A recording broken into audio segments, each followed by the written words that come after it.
Employees at Spain's public service broadcaster RT. The event was a first, a world first. Hologramas por la libertad. Holograms of thousands of people. Miles de personas han acudido a la marcha. No es una marcha contra el gobierno, sino una marcha para dar voz a los ciudadanos. It is a message that is hitting home. Hello, I'm Richard Gisbert, and you're at The Listening Post. Here are some of the media stories we're tracking this week. A ghostly protest on the streets of Madrid against a law that will affect the Spanish people's right to assemble and the coverage of dissent. Madness on the radio dial in Argentina. British human rights activists take their fight against spies and surveillance to the continent and the European Court of Human Rights. And is privacy a historical artifact, a museum exhibit on the sinister side of the security state? Last week in Madrid, protesters found a unique way to express their discontent over a new law. That law comes into effect in July and will make many kinds of public gatherings and demonstrations illegal. To make the point that the right to protest in Spain is about to become an illusion, the protesters didn't march on the Spanish Congress. Their holograms did instead. 3 years of drastic spending cuts in Spain have seen non-stop protests against austerity, and the center-right government of Mariano Rajoy has clearly had enough. What critics are calling the ley mordaza, the gag law, muzzles demonstrators and the media that have been covering them. Under this law, photographing, filming, or publishing pictures of police operations can constitute a criminal offense. You can even be prosecuted for a tweet if it contains a hashtag publicizing a political event that the government has not authorized. This is not the first time a Spanish government has been accused of leaning on the state broadcaster TVE over the coverage of a politically sensitive story. And according to the polls, this law is opposed by more than 80% of the Spanish population. In recent months, some senior appointments at TVE have reflected the government's interests. With the rise of the anti-austerity leftist party known as Podemos, and with elections just 8 months away, protests and their tendency to drive the media narrative are a big part of the Spanish political story. Our starting point this week is Madrid.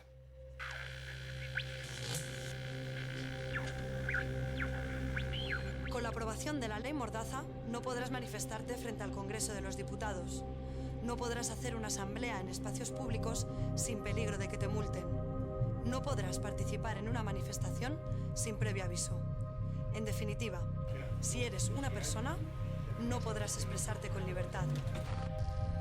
Solo podrás hacerlo si te conviertes en holograma. Únete a la manifestación de hologramas contra la ley Mordaza. That's how protest organizers got the word out, via a website that allowed anyone, anywhere to take their image, convert themselves into an apparition, and march in a virtual way on the Congress in Madrid.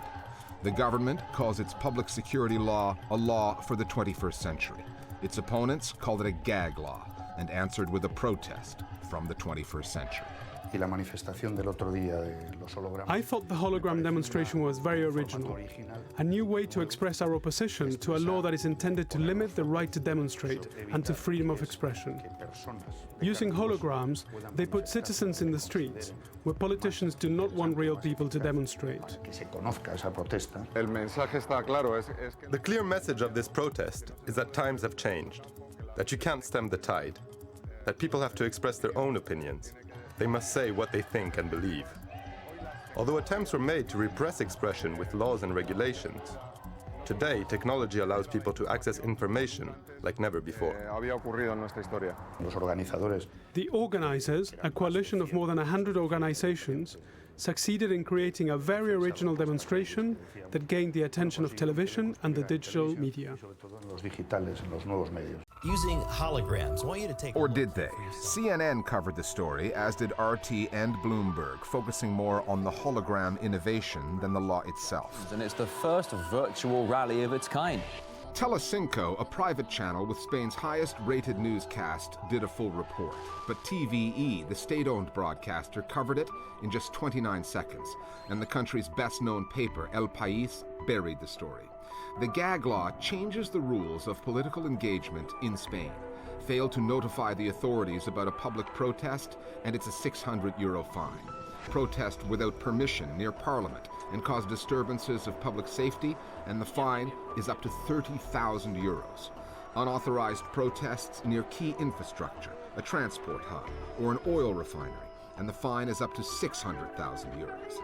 The new restrictions against filming police operations give activists more cause for concern, as does what they call the lack of coverage of the gag law in the mainstream media. Polls show that 4 out of 5 Spaniards oppose the law, including many journalists, although the editor of this conservative paper is not one of them. I don't think this is about freedom of expression. I think that violence by citizens is more dangerous than violence by police, who are there to enforce a rule of law. I honestly believe that this bill comes as a consequence of the extreme violence used by radical anti-establishment groups, which were responsible for extremely violent acts. We can't say this is a country that lacks freedom. But this is false. For example, in Madrid, in the last 3 years, there have been 11,600 demonstrations, out of which only 15 have required police intervention. The media linked to the government focus on a minority of incidents which appear to justify this legislation. This is a law intended to discourage citizens' movements and demonstrations and the media that have enough independence to inform people about those claims or protests and the possibility of an open debate. If we take the main television networks, for instance, none of them have stressed how brutally this law compromises citizens' rights. The same applies to the main radio stations and the mainstream press. Even newspapers such as El País have failed to report substantially on the importance and significance of this piece of legislation. In order to find a more detailed, more balanced analysis of this issue, we've had to rely on web-based news outlets. The once popular state broadcaster TVE has been left reeling by a decade of big changes. In 2006, the former socialist government of José Luis Zapatero changed the rules on how TVE's director was appointed, requiring a 2/3 majority in parliament. That meant both main parties had to come to a consensus for the position, making it harder for the government of the day to pick its own director. Zapatero also changed the funding model, banning advertising on TVE. When Rajoy took power in 2011, he re-established the old model for the director's appointment at TVE and put a party loyalist in the position. Then he took an axe to TVE's budget, although the head of the paper that has routinely supported the Prime Minister's party argues TVE's problems did not start with this government. It was Zapatero who ruined Spanish television by banning advertising, which reduced the budget by 650 million euros, and by ordering mass redundancies, sacking the most talented staff and employing mainly members from the Socialist Party. We need to give TVE back its advertising funding. It must again have a competitive workforce and interest in programming. We have to do this because of the irreparable damage done by the Zapatero government. The state broadcaster has experienced budget cuts, but bear in mind that while overall public spending was cut by 20%, at TVE, budgets were cut by 40%. It was absolutely brutal, and this was a matter of political will. We're not talking about an absolute necessity. We are talking about something intentional behind the reduction of these budgets. The results are plain to see. Audiences are not stupid.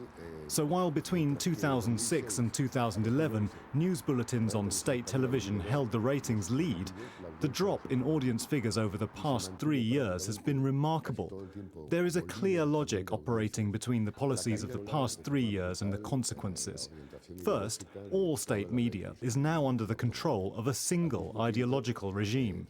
Then you implement cutbacks, which limit its reach and relevance while making ample room for a fierce duopoly or oligopoly in commercial media.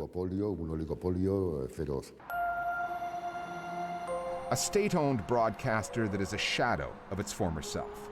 Phantom protesters on the march in Madrid. An election year and a new party, Podemos, that like Syriza in Greece, was born of the protest movement and could well come to power. And the new gag law that will make those protests more difficult to organize, more difficult for journalists to cover. There's a lot of news coming out of Spain. The question is, how will the story be reported in Spain? On the download this week, our viewers on the gag law and the way the story is being covered in Spain.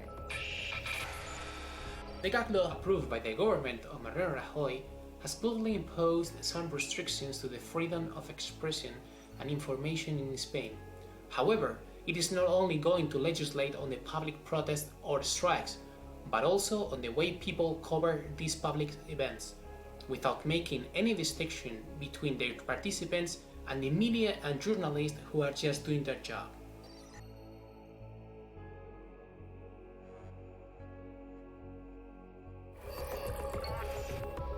Other media stories that are on our radar this week, freedom of the press has taken another legal pounding in Egypt. On April the 11th, a court in Cairo sentenced 4 journalists to life in prison.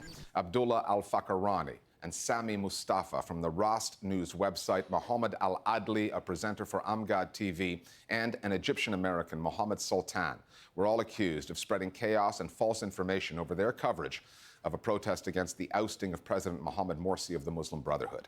Sultan, the dual national, has reportedly been on a hunger strike for more than a year. His sister Hannah said, "Our family is both horrified and deeply saddened by the sentence. At first we thought, this is silly. The international community isn't going to let all these human rights abuses go on endlessly." But it never really stopped, and it hasn't yet. Their sentencing was part of a wider trial in which dozens of other defendants were jailed for their alleged support of the now-banned Brotherhood. According to the latest research from the US-based Committee to Protect Journalists, Egypt has become the world's 6th leading jailer of media workers, closing in on countries like Iran and China. And 2 Al Jazeera journalists, Mohammed Fahmy and Bahar Mohammed, are still awaiting their retrial, which is scheduled for April 22nd. Unable to win their case at home, 3 civil liberties groups have taken their fight against the British government's mass surveillance program to the European Court of Human Rights. Amnesty International, Privacy International, and Liberty are collectively suing the UK government on the grounds that the British law that allows for the interception of mass communications is in breach of human rights guaranteed under the European Convention. The organizations claim that their communications may have been unlawfully monitored. The legal challenge follows on from the documents released by Edward Snowden, and it comes after a British tribunal ruled 4 months ago that the surveillance carried out by Britain's spy agencies, including MI5, MI6, and GCHQ, did not violate human rights. James Welch, the legal director for Liberty, said the tribunal believes that there are sufficient safeguards to protect us from industrial-scale abuse of our privacy. We disagree and hope the European Court will finally make clear to our security services that they cannot operate in near-complete secrecy. Nick Williams, the legal counsel at Amnesty International, added, "The government has consistently said, trust us, we're acting in the interests of national security. But national security and fundamental human rights are not mutually exclusive."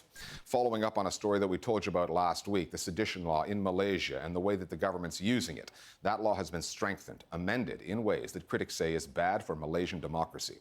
On April the 10th, the Nabil government extended the law so that it now applies to online media as well, and it imposed a minimum jail term of 3 years. Among those charged, a cartoonist known as Zunar, who faces 43 years behind bars after being charged for posting a series of tweets which criticized the judiciary in the legal case against opposition leader Anwar Ibrahim.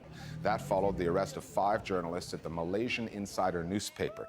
They were charged after publishing an article on opposition within the royal family to proposed amendments to the country's constitution.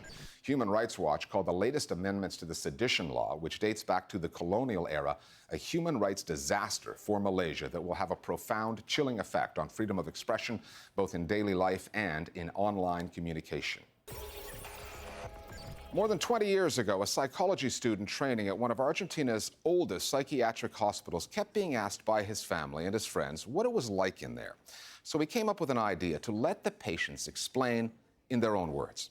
The first radio station to broadcast from inside a mental institution was born. Radio La Colifata, which is slang for loon or crazy person, has been on the air now from the Jose Borda Hospital in Buenos Aires every Saturday afternoon for 23 years, working to destigmatize mental illness, breaking through the wall in AM and FM radio, and now online.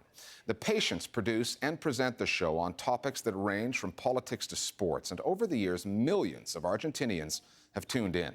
The original program was never intended to be a serious journalistic exercise, but the voices it includes, the things that are said, the way that stories are told, are enough to make anyone in the mainstream world of journalism stop, listen, and think about how other voices are repressed, censored, or sedated, and how truth can sometimes lie beyond what has been institutionally prescribed.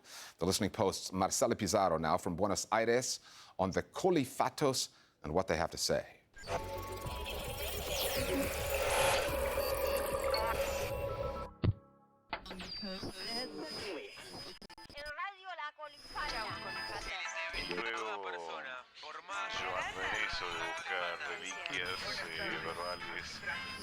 About 20 years ago, photographer Gustavo Salgado started tuning in to Radio La Colifata.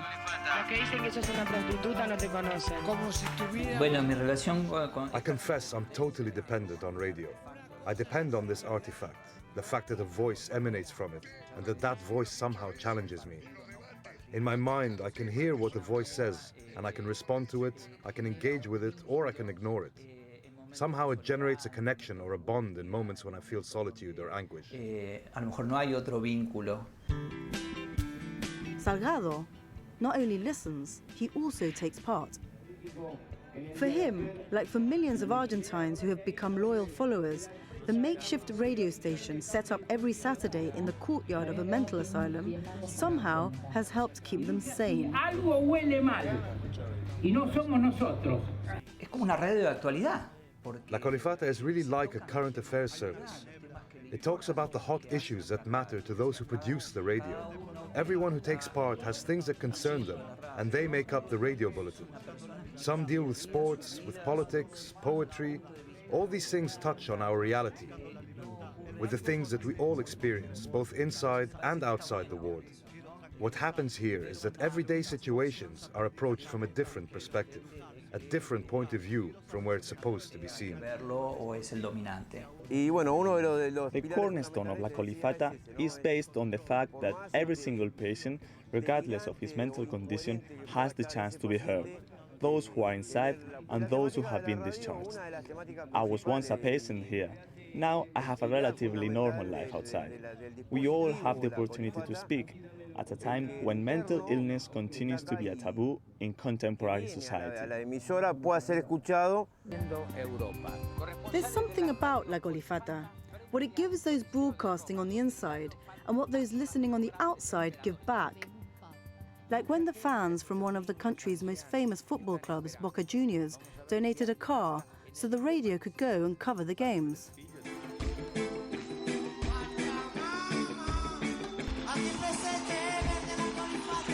Musician Manu Chao, who gave them the stage. Gracias, colifatos. Todos ustedes también son colifatos ilustres por estar acá, votando a Manu y a la colifata, carajo. No se olviden del loquero. Está abierto para todos ustedes. Alfredo Oliveira started recording his patients when he was just a trainee psychologist. Who would have known their voices would resonate so widely and for so long? I started working at the Border psychiatric ward around 25 years ago. I found people who'd been there for a long time and who'd lost all connection to society. So I thought of radio as a tool that could bridge the divide and bring two realities together that had been artificially divided. Todas las mujeres son lindas, todas. No me dejan dormir ni de noche ni de día. Nunca me gustó trabajar el tubo de 45. As a patient, I started by listening, but I soon got involved. At the time, there was no such thing as the internet, so all messages were delivered by regular mail, and I had the job of reading them. That's when I had the idea of making a radio program where we could read out letters sent to us by listeners across the country and around the world. The letters were so encouraging, it gave us a reason to keep going. In those letters, the empathy that people showed towards us was overwhelming. Those letters made us feel valued, and that's exactly what La Colifata is all about. The difference between La Colifata and other radio stations is that on a regular radio station, there are things that you can and can't say, because the medium has filters. At La Colifata, there aren't any. This is where the benefit lies. You could say what you think or what you feel, and others will always listen and respect you. Journalists always say they're independent, but they always take sides politically. They say they are objective, but really they just hide their true preferences. I don't do that. My current affairs show takes the side of the government.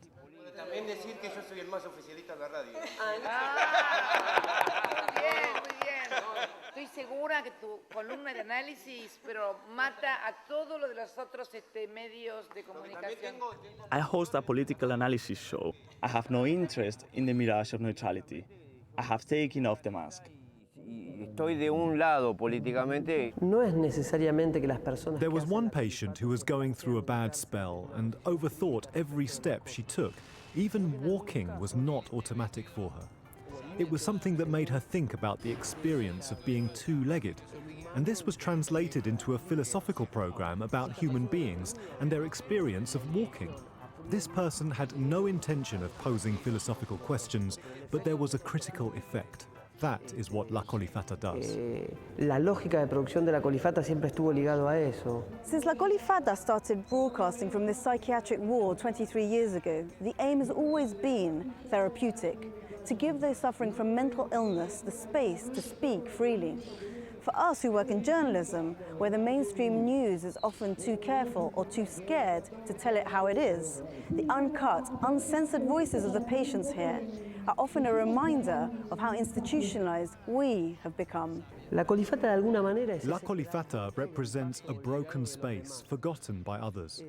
Consumer society produces things and then it throws everything away. From that perspective, we can think of a mental asylum as a huge reservoir of society's psychological waste. And so La Colifata is like a great attempt to recycle those words and voices that have been discarded because they don't fit into the logic of the market. A market they've subverted, whose logic they challenge every time they go on the air. So if you're in Buenos Aires and you think you're hearing voices, unusual voices, don't worry, you're not alone. Finally, it's been almost 2 years since Edward Snowden, a former contractor at the U.S. National Security Agency, leaked all those documents exposing the extent of digital surveillance by spy agencies around the world. The UK's Guardian newspaper broke that story, and then the British government responded by sending a security team into the Guardian to destroy a laptop that held all that secret information. Well, what's left of that Mac became the inspiration behind a new exhibit at the Victoria and Albert Museum in London. The V&A is a design museum, and this exhibit is all about the devices that we use and some of the issues that come with them, such as who owns our personal data, and do we forsake our right to privacy when we use a selfie stick? We checked in with one of the curators to walk us through an exhibit that the museum calls All of This Belongs to You, Ways to Be Secret. We'll see you next time at The Listening Post. Ways to Be Secret is a display that really tries to unearth some new thinking around privacy and around data. And these are now new but really important parts of the public realm.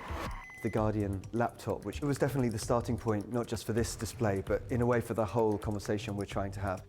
Seeing it destroyed, seeing all the scars on the circuit boards and so on is quite shocking. Alan Rusbridger, the editor of The Guardian, called it a symbolic act of destruction. And we thought that's so interesting. It's almost like a laptop that's been redesigned by GCHQ.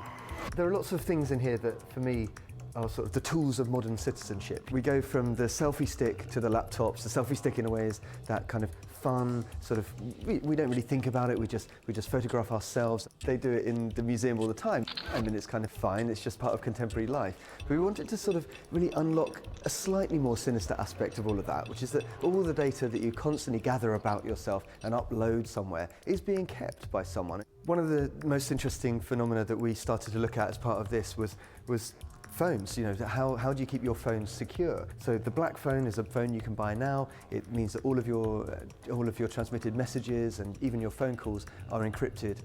Even the Onion Pi router here is about a web router that ensures that all of your web browsing is encrypted. There is one object that stands out a mile here, really. This Twen typewriter is by far the lowest tech object in the case, but the reason it's there is because the Russian secret services ordered up a whole load of these typewriters after the Snowden leaks, when they realized that actually it's too easy to put a USB stick into the side of a computer and steal data. So in a way, there's that interesting moment of progress where technology has forced them to go back 30 years to old technology to feel safe about the data that they're using in their office.